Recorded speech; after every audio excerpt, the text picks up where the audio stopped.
Presented चांद को भी मिल गई चांदनी, अब सितारों का क्या होगा। चांद को भी मिल गई चांदनी, अब सितारों का क्या होगा। एक से ही चमके तो बाकी हजारों का क्या होगा। मंगिया में सजाई के लाला से मुदावा जाई के ससुरा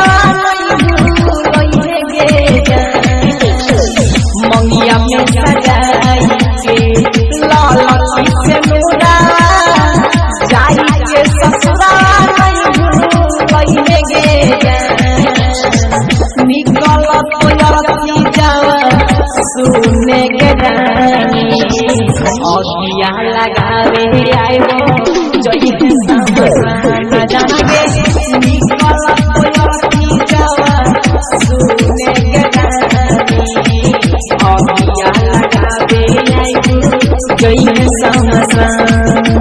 आज की ये शाम इतनी सुहानी न होती, हर चाहत के पीछे कोई कहानी न होती। कुछ तो असर जरूर होता है प्यार में, वरना गोरी राधा सांवली शाम की दीवानी न होती।